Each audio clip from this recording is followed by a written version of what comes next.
If we talk really deeply and slow, we could probably elicit full body orgasms for each other, I reckon. A lot of mushrooms. Could be like a bad car crash and they just can't look away. Pervert. The tall poppy syndrome, right? Put yourself out there, you snip. All of a sudden I hit. My consciousness found this part of density in my heart, and it just ripped it. And any label you can work through, it's worthwhile. It's 100%. learning how to be okay in intensity. That's it. To notice your body going to resistance and breathe through it and go, no, this is okay. Everything that's kind of in place or designed to create a muting of our authentic expression. Now we know that people are just doing the best they can given the circumstances they have been given. The greatest wisdom you'll ever experience is within yourself. Radical expansion through your inner vibrations. Radical expansion through inner vibrations. Radical expansion through talking to two psychonauts. Psychonauts, fair enough. I'm Paul von Bergen, the host of Radical Expansion. This podcast is about giving you the tools and the wisdom to radically expand your life with such heart-centered spiritual meaning that when it comes to your final breath, you'll have a little cheeky smile on your face and complete peace of mind. I have helped over 35,000 people expand their lives at my Sydney Healing Centre, Billabong Retreat, and am now bringing this invaluable experience to you through my understanding of ancient wisdom combined with modern science. I will share the simple and highly effective practices to manifest big creative expansion, great abundance, and fun and pleasure beyond even your wildest dreams. Enjoy. Welcome to the Radical Expansion Podcast with me, PVB. And today I have, shock horror, another man on the podcast. If anyone's accusing me of not having any men on the podcast, this is my third man on the podcast now. So there's many men. A special man is someone who's been my friend for a couple of years and we've hung out with. He's also a sound healer. He's a breathwork teacher. He's a shamanic dude. He's suffering from spiritual Tourette's syndrome, which I'm sure we're going to unpack, and political incorrectness, which I'm also sure we're going to unpack. And his name is Matt Omo, as in the laundry powder. Matt, welcome to the podcast. Thanks, Paul. I'm excited to be here. It's been a long time coming. We were chatting about this ages ago over a couple of drinks, weren't we? We did. We talked about this a couple of years ago. Before it was birthed. Before it was birthed. And I said, I really want to talk to you on the podcast. And so thank you for coming in and chatting about it. We had a bit of a chat last night, didn't we, about what we were going to title this podcast. As you know, they've all got a title, Radical Expansion Through something. We decided the kind of boring answer was, well, not the boring, but the sort of expected answer would be something like Radical Expansion Through Deep Sound Healing with Matt Omo, and we will talk about all the sound healing as well. The more interesting title would be something like, I don't know, Radical Expansion Through Exploring Your Spiritual Tourette's Syndrome. Perhaps. Radical expansion through your inner vibrations. Radical expansion through inner vibrations. Radical expansion through talking to two psychonauts. Psychonauts, fair enough. Yeah. So maybe we won't decide yet. Maybe we'll just have this conversation and then digest at the end and see which theme came out. I find that works best, especially with me, because I tend to go on tangents and then we don't even know where this is going to go. So I think just title at the end, you'll be safe. Okay. Radical expansion through everything. That's it. Everything, anywhere, every place. 100%. Okay. Let's start with the more atypical conversation. Obviously, I've known you in the community, and you're well known within Sydney and around the country as a sound healer, as the gong guru. I've been to one of your incredible workshops many years ago in the Dome. The book launch you came to. The book, I came to your book launch. That's right. When you stood up in your full vulnerability. Yes. Which is Happens often. Yeah. And then followed, obviously talked about your story, and then did this incredible sound healing journey, which was one of my most incredible non-psychedelic experiences of my life, if I can say. So can you tell me a little bit about, what is sound healing to you and how you think it helps people expand their consciousness? Wow, that's a vast question. Okay. I've been exploring sound and vibration for the last, I don't know, 20 some years personally, and then facilitating, right?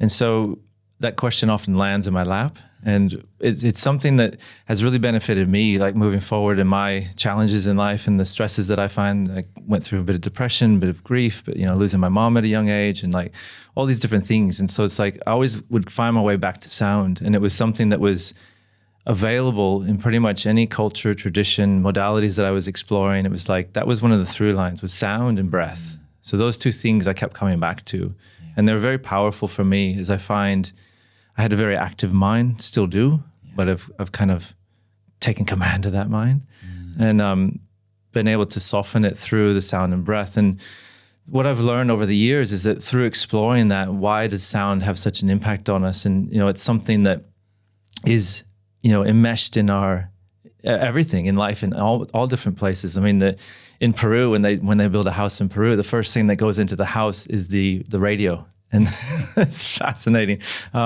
Get the biggest speakers, the biggest radio, and then we can build the house.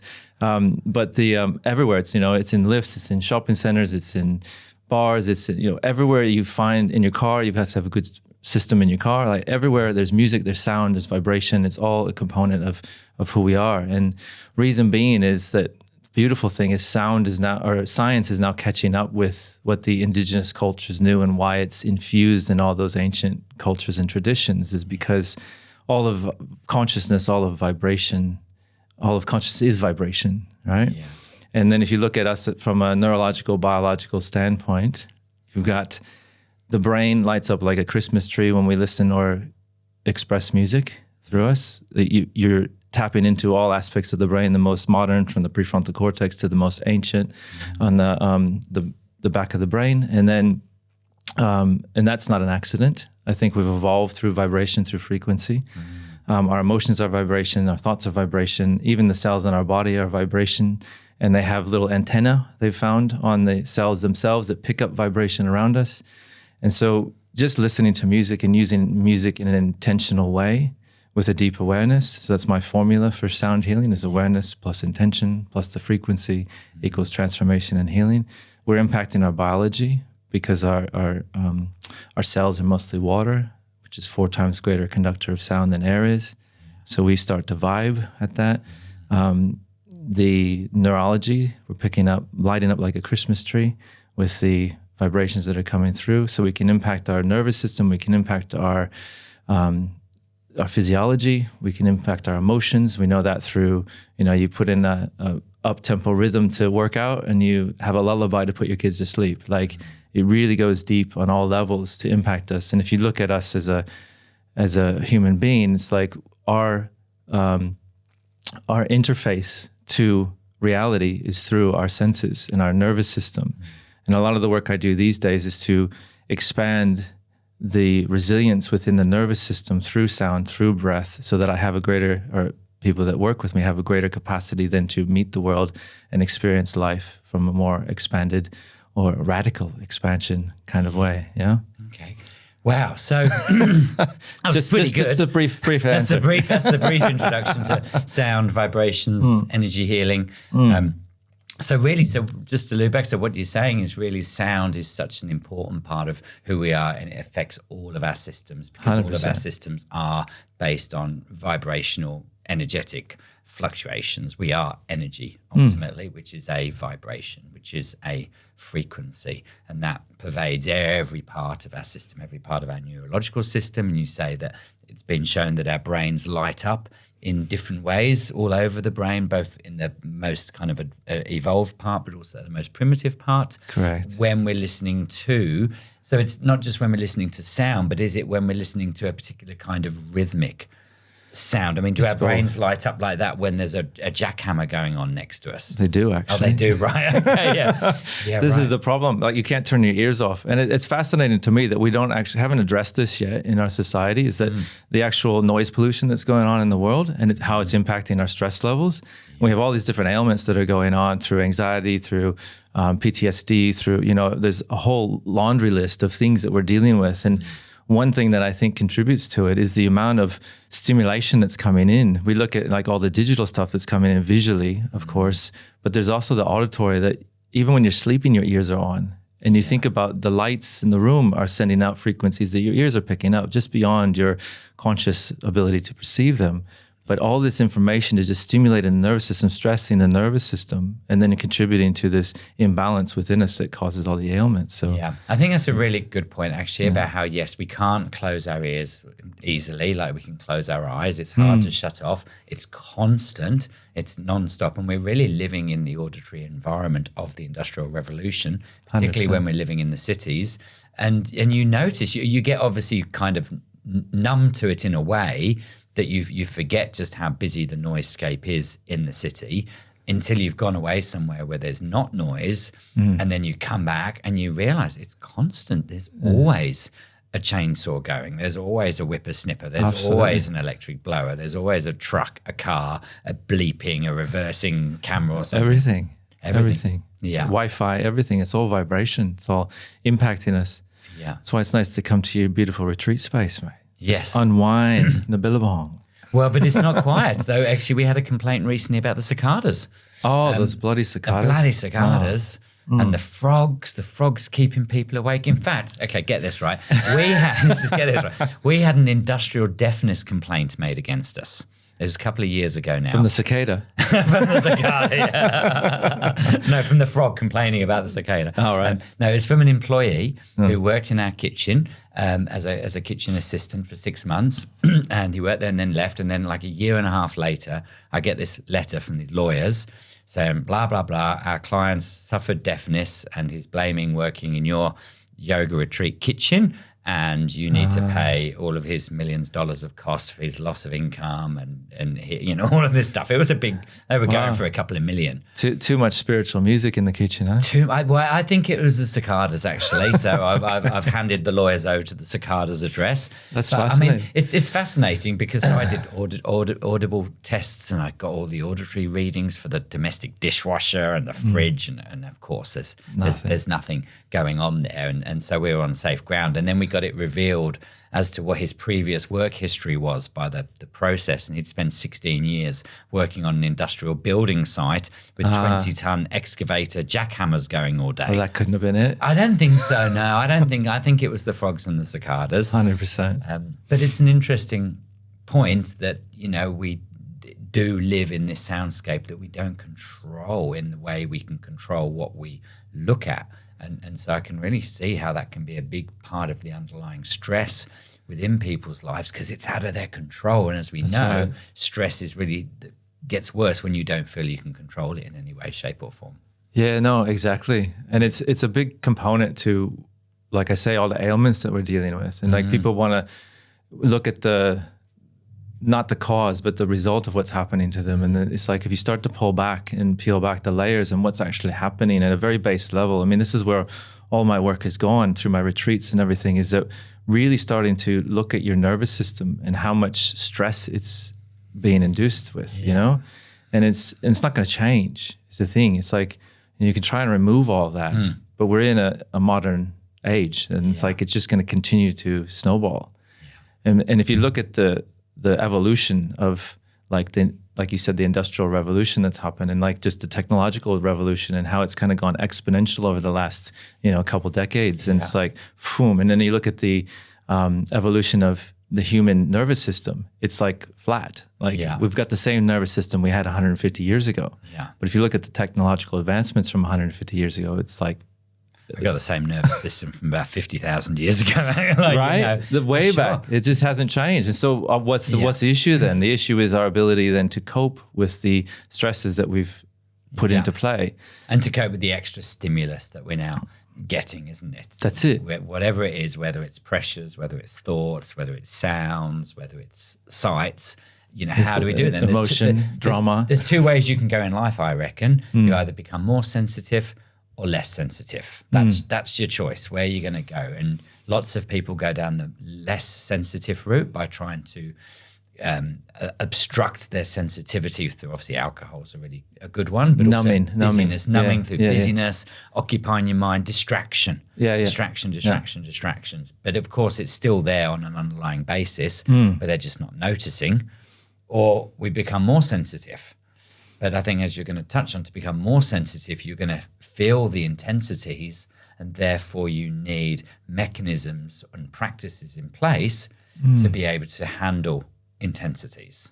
Exactly. And is that kind of the work that you do? You help people manage the intensities or the fluctuations of the different experiences? 100%. And it's like through my journey with sound, the beauty of sound and breath, those two aspects, and why I really adhere to those quite, and it's at the forefront of my work, is because with sound and with breath, you can stimulate the system, and you can also relax the system. And I think oftentimes when people hear about meditation or mindfulness or this type of thing, they're really focused on relaxing the system, and which is a huge positive because we're so stressed. But it's about, how do you pivot? Are you able to, apply that polyvagal brake to go from your stress response to relaxed response? Because a healthy nervous system teeter-totters. Yeah. And our nervous system, because it's so overwhelmed, is always in fight or flight until we hit the pillow, and then we just drop to sleep. So we're never in what's called the zero stress point between the two. And that's where the healing happens. That's where the balance occurs. Yeah. And where you can start to take command of yourself is when you're able to navigate between a stress response and a relaxed response. Yeah. And it pivots, right? Yeah. And so with sound, I utilize up-tempo rhythms and beats and active breathing processes to initiate a stress response in a controlled environment so that people can be comfortable in the discomfort. Yeah. And start to navigate that landscape and find, kind of being at the eye of the storm. Yeah. Because the storm is always going to be there in our lives. But are you caught up in the storm, or are you in the eye of the storm, right? That's right. You got to hold people in safety in that place where the irritation arises. It's all well and good going to Billabong and being nice and relaxed when all the bellbirds are tweeting and the frogs and cicadas. Yeah. But in some ways, that doesn't prepare you for going back into the world. I've actually thought about introducing some jackhammers and some general noises as part of the advanced retreat program. We'll just put a few bags of ice in your pool and away you go. Well, in fact, then that's what I understand the benefit of ice bath to be. It's learning 100%. How to be okay in intensity. That's it. To notice your body going to resistance or whatever it is, or your mind going to resistance, and breathe through it and go, no, this is okay. And that's the regulation, isn't it? And so you purposely in your sound healings do quite jarring sounds. Yeah, exactly. And it also creates an opportunity for us then to elicit an altered state, because with that stimulation, the body wants to be in balance, right? And so with that stimulation, the stress hormones go up, your heart rate increases, everything's just out of whack. But then you strip that away and you drop into a relaxed state. And then the body has to counteract those stress response by releasing endorphins. Yeah. And like you said, the experience you had at the Dome was like the most like altered state that without any drugs or anything, or any medicine. And so it's like, because your own pharmacy within yourself was then releasing all those, oxytocin, serotonin, dopamine, anandamide, DMT, all those fun things, and allowing you then to have a greater vantage point of awareness into your psyche, and ultimately perceive your challenges and your reality from a different vantage point, which is invaluable, because then you're using a different brain to solve the problems than the brain that created the problems. Yeah. And so in that moment of that heightened state, with the sounds and the layers of sounds that then create an expansive landscape for you to explore, you start to then gain insights and awareness, as well as the stimulation, then allowing you access to more harmony and balance within your life through the stresses. It's like a double-pronged approach to be able to then meet yourself and access the greater consciousness and greater awareness within yourself and bring it back into your life. I mean, ultimately, that's the key, I find, is we explore these experiences, and there's a lot of hype now around sound baths and the DMT, and I saw some dude was like advertising a 9D 9D breathwork and sound healing. 7D. Wait, I'm just getting out the 3D, trying to get that under control. Like, what the fuck is a 9D? But whatever, go do that. Yeah. But can you bring that back to your life? It's the question. Yeah. And like, if not, it's just spiritual tourism is what I call it. We're just off with the fairies and we come back and we are the same dickheads in our lives. It's like, well, can you be a more evolved person because of the work that you're doing and the practices that you're participating in? Yeah. How can we put it into that practice? And I think that's a big message to get across for people, because I think there's probably a lot of people, in the world who would hear about a sound healing or a sound journey and think, oh, that's just a really nice thing to go to for the night, just to relax for the night, and not really understand the benefits that experience has of realigning how you inhabit your consciousness, helping you understand that you can inhabit different parts of your brain, your left hemisphere, your right hemisphere. There's a part of our brain, the left hemisphere, which is always in the future and the past. It's always in the thinking and the words and the language and the doing and the mapping and the framing and all of that kind of masculine kind of stuff. And I think that's become a really dominant part of our brain usage, particularly over the last 500 years. And through these modalities that people like you offer, you can help rebalance how people inhabit their conscious mind and start to inhabit the right hemisphere more, which is, of course, the presence. It's the here and the now. It's not knowing in the same way. It's the interconnectedness of all things. And of course, what better way to experience the interconnectedness of all things than through vibration, through energy. Because energy is the thing that links us all. It's where we came from. It's where we go to. It's the essence of who we are. So I think that's really amazing work, because it's helping people do that, and then they can take that into their everyday lives. 100%. And it also nurtures connection as well, I find. I was thinking about this the other day, is the first part is the connection component. And like when we were going through the whole COVID debacle, right? I always used to say, if you tone together, it's like a sound hug. And literally that's what's happened biologically, is that, my voice toning or just speaking to each other like this, like my vocal cords are vibrating and sending the vibrations through the airwaves to your body. And I'm actually touching you with my voice. Yeah. Like literally touching you with my oh man, I just got shivers. That's got a full body orgasm. Hey Paul, can you just relax a little bit? Voice, our vibrations are really penetrating me in such a nice way. Right? See, it's deep and meaningful. Yeah, it's really interesting. I've never really seen it. So you're literally releasing oxytocin just from talking to one another. So it's fascinating, isn't it? So sending those vibrations, waves, those calm vibrations. Yeah. If I was screaming at you or you were screaming at me, it would probably be received differently. Yeah. But if we talk really deeply and slow, we could probably elicit full body orgasms for each other, I reckon. Okay, I wasn't going to make this one about sacred sexuality, but I was trying to speak your language, mate. I'm just coming back to you. Okay, we could see if you could give me a full body orgasm through just speaking in your husky, because I believe I am a heterosexual man, and it's not that I don't like blokes, but I think my preference is women, and that's okay. So I've 100%. Never had a full body orgasm with a bloke speaking to me. So I mean, I haven't either. But you were leaning into that little area there, mate. I thought I'd just capitalize on it. Good. Okay. Now we've moved to my favorite topic. Let's forget sound healing. Yeah, that's it. 100%. But no, look, it's really interesting. Yeah, sound is such an important modality. It's the vibration, it's the energetic healing, it's how we can touch each other, without actually physically touching. I think, getting away from that idea that the only way to touch someone is by actually connecting skin on skin is really outdated. We are all connected in so many different ways energetically. And perhaps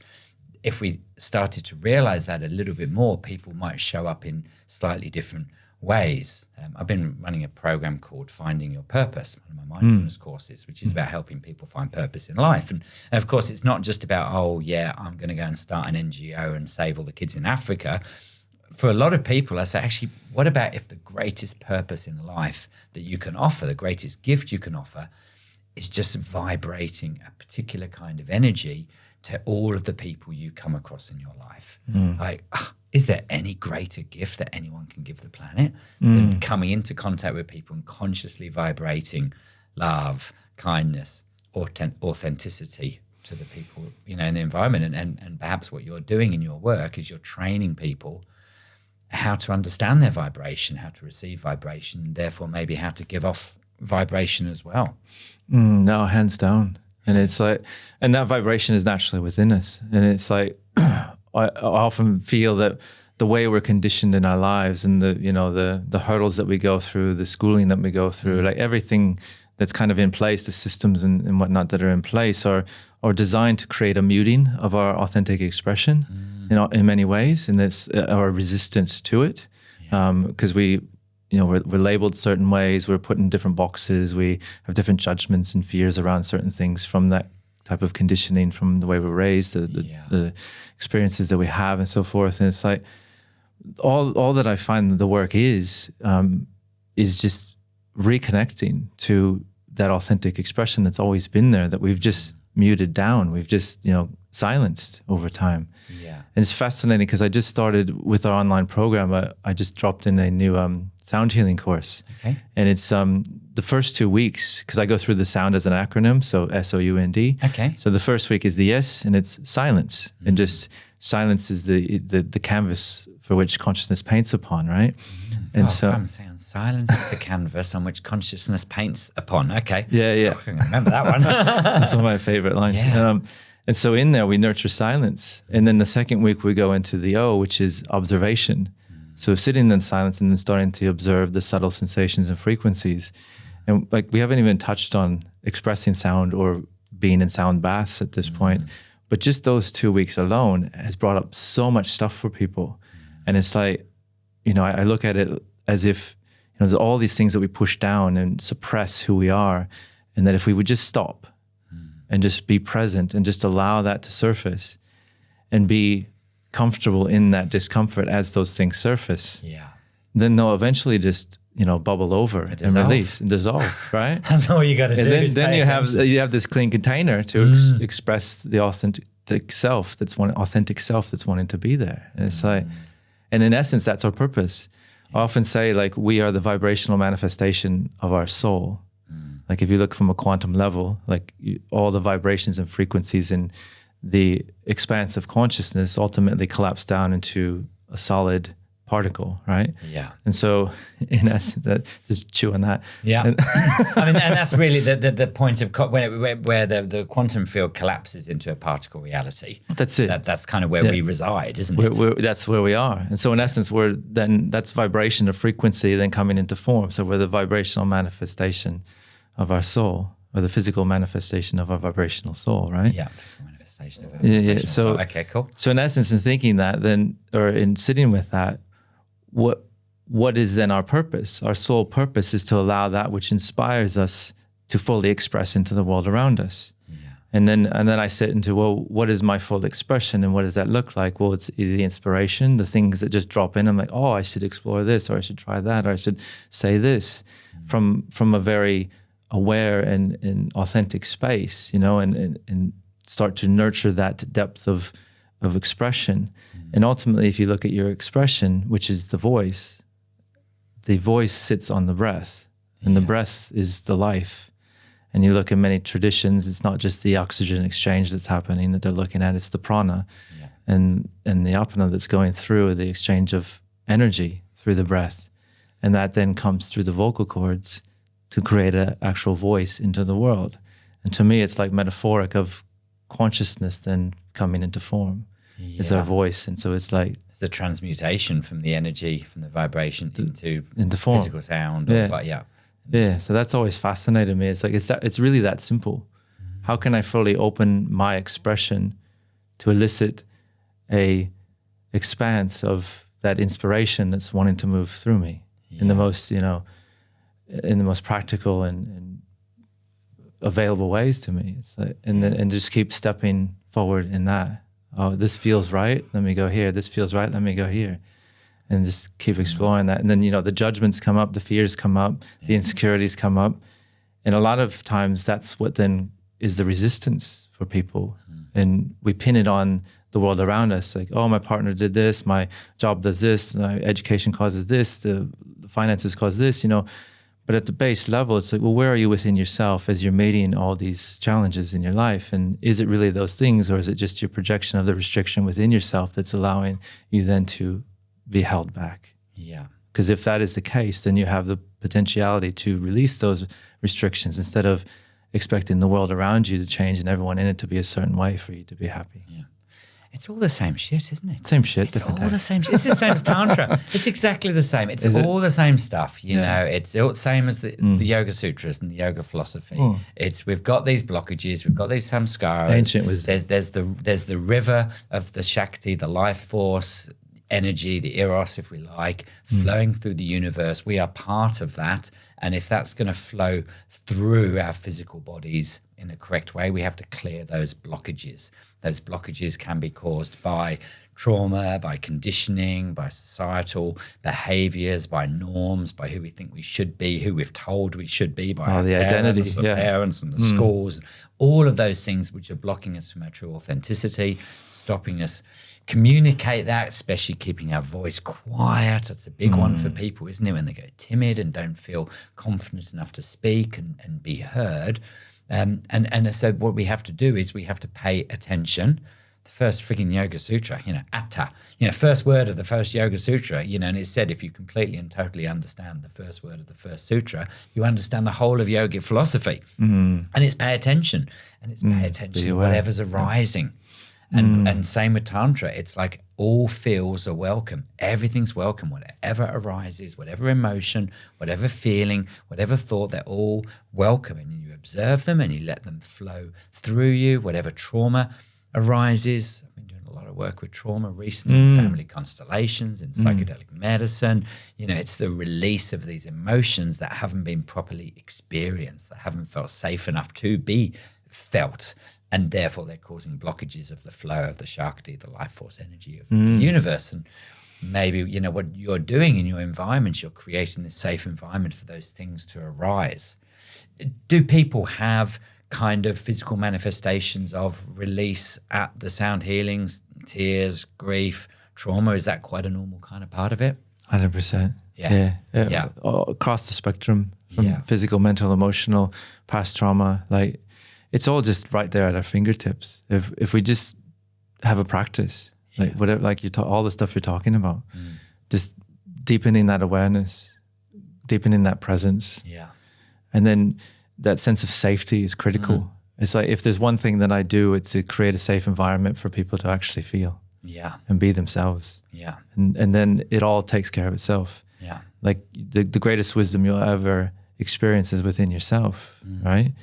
And we're just so distracted that we're not even present to absorb that wisdom. What's there, and to create a safe environment to that to be released. That's like the Yoni mapping I did the other day. Is that right? Yeah, it's the same. And I joke about this stuff, but it is work I have lent into a little bit. It's something I'm quite interested in. I didn't know you had a Yoni.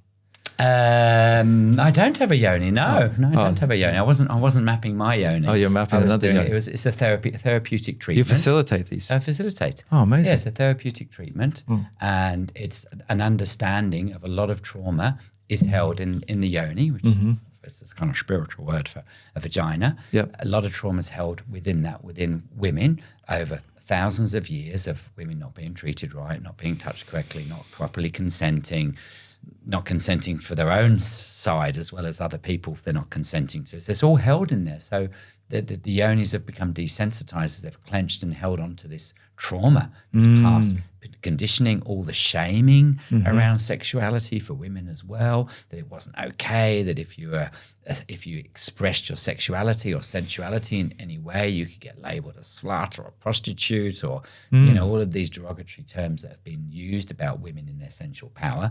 Plus, of course, there's all the burnings and all the Mary Magdalene being labeled a prostitute and all that stuff. So there's a lot held there. It's a deeply, deeply sacred place for women. I mean, it's the birthplace of life. It's the most sacred place anywhere, really, isn't it? The Yoni in the womb. Absolutely, yeah. And so that's the place to do the deepest work. And when that can be touched and felt with so much love and so much safety and so much kindness, and women can relearn and remember how to feel in that place, how to not shut off in that place, a lot of trauma often comes through. So, people think, Yoni mapping, that's all about, giving people pleasure. And, it's not like that. Perversion. Perversion, sexual exploitation, all of those things, which I have been accused of. It's really not. And it's vulnerable for me to talk about this work. No, I can imagine. I mean, just alone, just being in facilitating groups. Majority of them are women in the groups, which we're working on changing. But oftentimes we're pegged as the abusive man, you know, because it's myself and my mate Guy Lawrence that are doing a lot of this work. So we're two guys up there presenting this work to women, and oftentimes it pivots back around, and we get pointed the finger at like we're the patriarch that's, you know, abused them, or there's a lens that they're looking through from their past trauma that then is imposed upon us. And then we're not even doing anything with them physically. That's right. So I can imagine. No, I'm not even fully them, closed. not touching yonis at all in the sound just healings. Energetic yoni mapping, like that's it. Well, that's right. It's energetic, isn't it? And it brings out trauma, it brings out release, and we can try and create these safe environments where women can heal their relationship with the masculine, and hopefully we can be examples of what the masculine can be, which is vulnerable and sensitive and understanding and safe, because there's a lot of trauma. It's huge trauma out there, and there is a lot of sexual trauma. It's a big part of it, and I'm really passionate about this because I believe Eros is the life force energy of the whole freaking universe, this connective energy, this creative energy that creates life is in all of us. It is, to me, it is the Shakti energy. It is the feminine energy. And to not talk about that, to not discuss that we are sexual beings, to me is a massive omission to the whole kind of wellness industry that's kind of sprung up over the last 20 years. That has got to be a part of it. We can't just talk about physical health and mental health and, you know, even spiritual health if you're lucky. You know, we have to talk about our sexual wellness as well and understanding who we are as a whole human being. No, it's critical. And not skip that bit.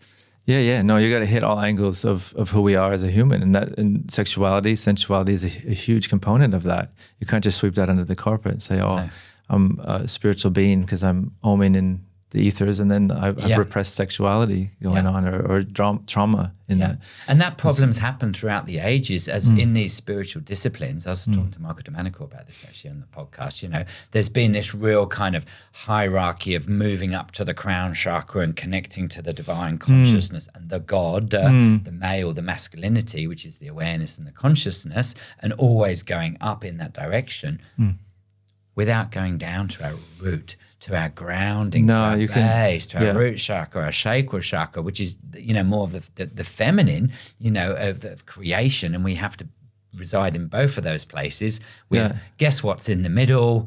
Oh, the heart. The heart, yeah.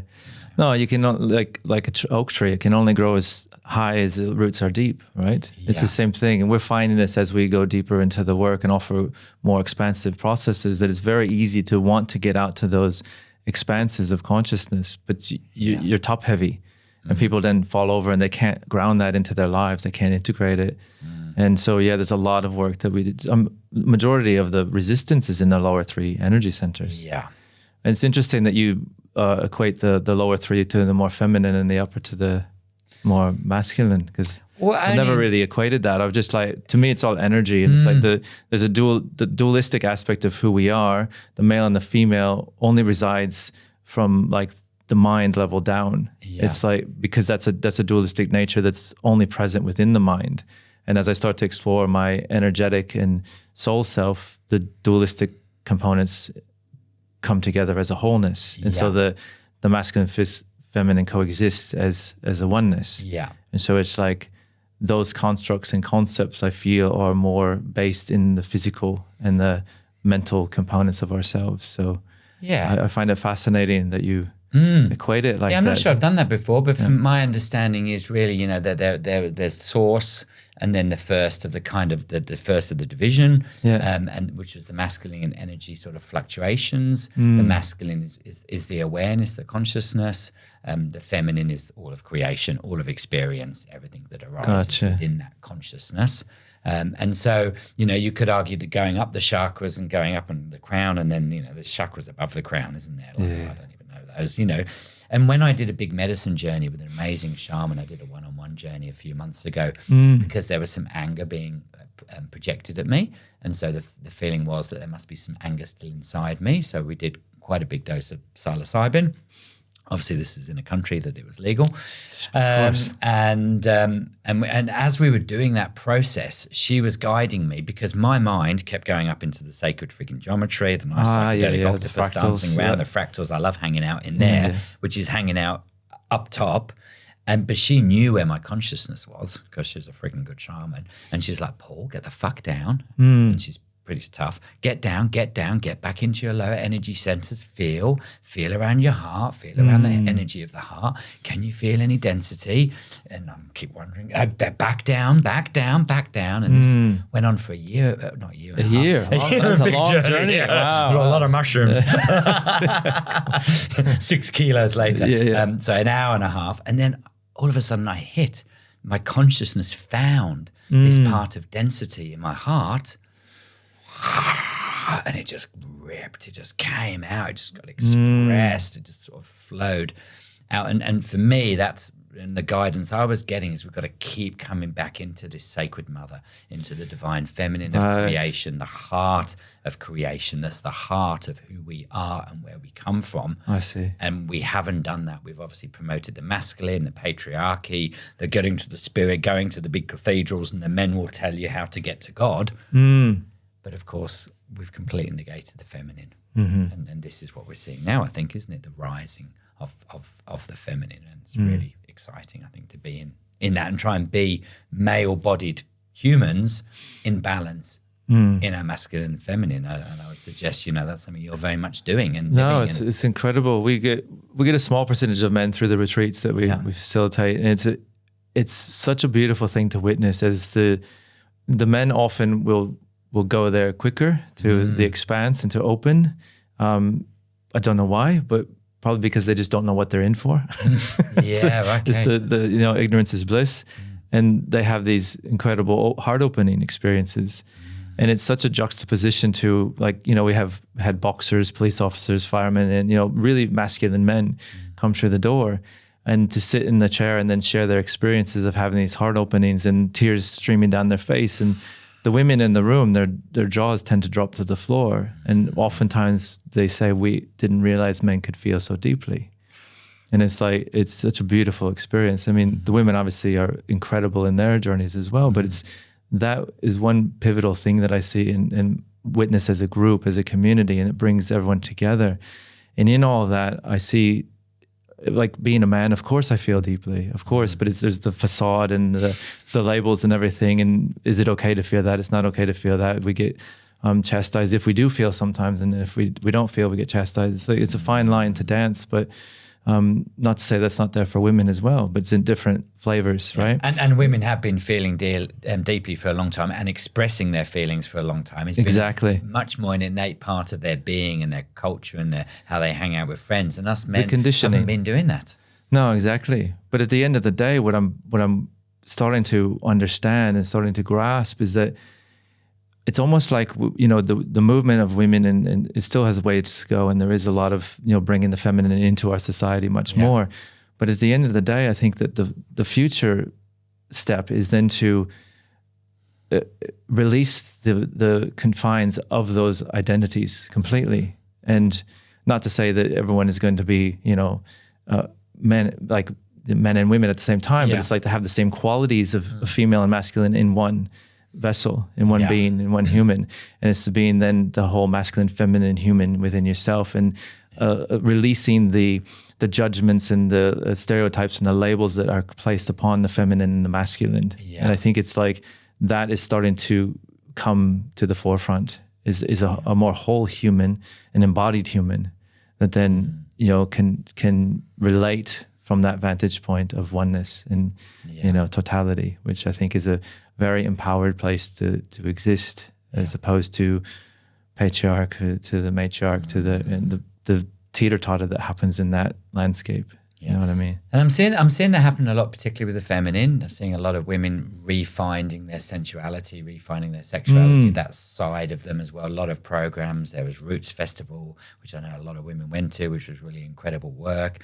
But the same, I'm going to these dances, I'm going to these things, and I'm not seeing many women. I was at Hayley's Kundi dance on Monday. It was me and Cam and 20 women. Yeah, I was there. Which is fine. I was there on, what was that, Saturday? On Saturday. Saturday, yeah. Which there was a few more men on the Saturday, but still it was probably 70% women again, wasn't it? No, it is. It's disheartening. The retreats, the Billabong was like 95% women at Billabong retreat. No, it's a hard one to crack. It's we've put specific ads out for men to our events, and it falls on its face. Yeah, we've had to pull them because they just don't work, and it's like, what angle do you take to reach the men? I think because it's a leap from the conditioning that men have of, those masculine qualities, and to be in the heart center and to feel and to do the work of presence is more of feminine quality. And so it's like a bigger leap to go from the masculine way of life to that feminine exploration.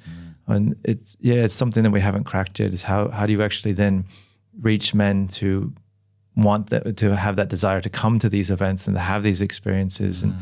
And you see in indigenous cultures, the vision quest, and the men are going out into the woods and into the jungle to find themselves and have that rites of passage. And it's more of an independent journey as opposed to a communal kind of journey. Yeah, it's an interesting point, because I've taken both my boys through rites of passage with Dr. Anna up in Mulham, and he's an expert in rites of passage, and he got a lot of wisdom from the indigenous cultures. And I took them both separately. They were 5-day programs up the mountains. They're putting through all kinds of different challenges. Look, there was a lot of talking. There was a lot of circles, a lot of chitty chat. The fathers or adult male friends were there, and the kids were there. A lot of talking about all these different things. And they did go and do a kind of quest, a challenge. But I think that's, it's good we're starting to take the kids through there. But my understanding is most men are not doing the work. And it's not a blame thing. They've just kind of got locked in this cycle of normality. I've just got to work. I've just got to be a good person. I've just got to provide some food. I've just got to try and not be abusive. I've just got to try and do these things without realizing that actually going into their vulnerability, like that gets expressed in men's groups, actually, is really powerful. So I've done some men's groups work last year and sat in a circle with men. And that's often a safe environment for men. It is, and I think sometimes it's like grabbing straws, and it's like, sitting around with your shirts off, banging your chest kind of experience. I'm like, I don't know if that's really men's work. It's like, it's it's just reinforcing the masculinity. And possibly the toxic masculinity. But it's like, where's the middle road, and what do we need to actually embody within ourselves? And I often think about my journey and why I've come to this place to actually facilitate this work.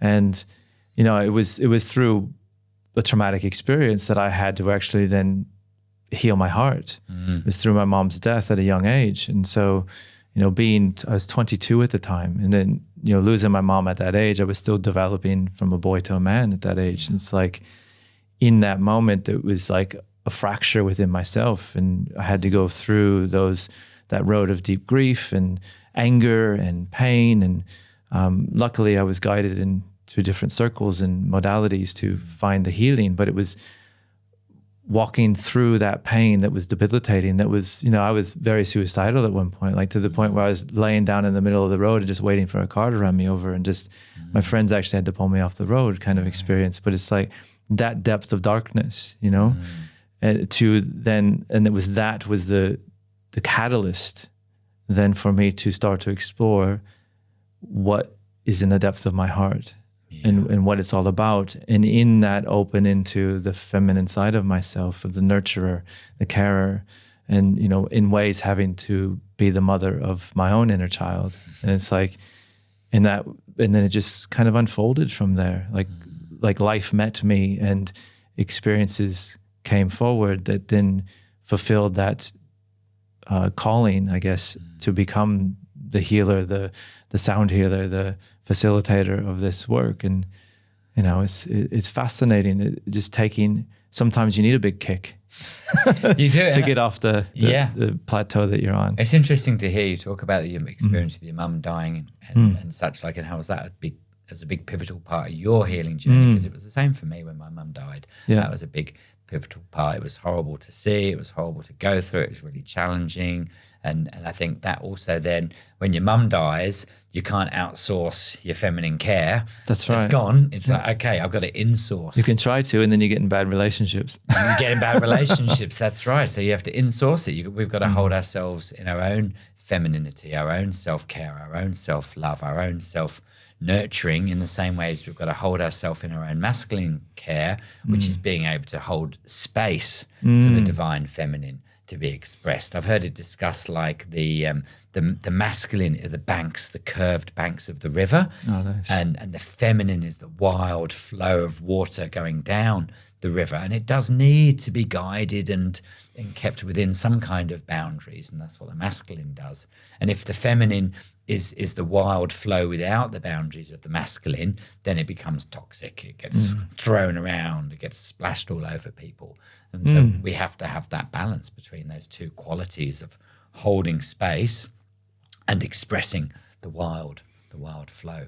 Love it. You said on your podcast form that you suffered from spiritual Tourette syndrome. What the hell does that mean? We come right back to that. Yeah, I know. I've got to get that in before we finish. We've only got another few minutes. And that's what I wanted to talk about. Oh, no, it's because when I start presenting or doing the work, things come out that are like kind of in your face. Okay. And I went to a medium once, and I walk in the room, she looked at me and she laughed, and she says, I know you got spiritual Tourette's. I'm like, what do you mean?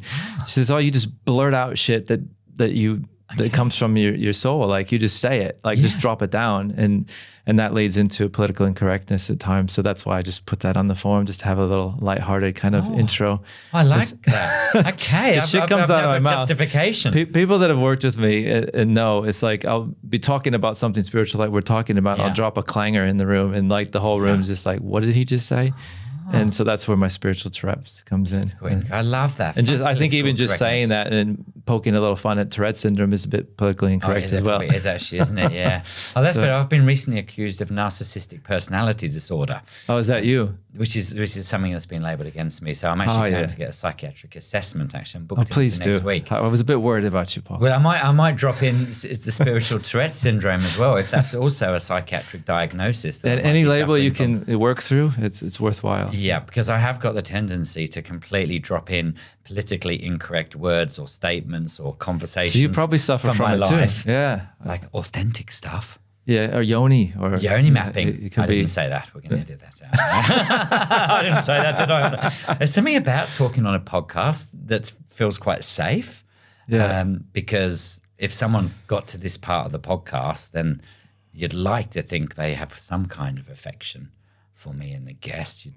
You'd think so. Or it could be like a bad car crash and they just can't look away. So they can't look away. They've just got to dig in deep and then make notes of the worst and most outrageous things that I said on the podcast and compile. They could, in fact, this happens, doesn't it? They grab the worst snippets from all of the podcasts or the most extreme snippets and then compile it into one 30-second attack video and pervert.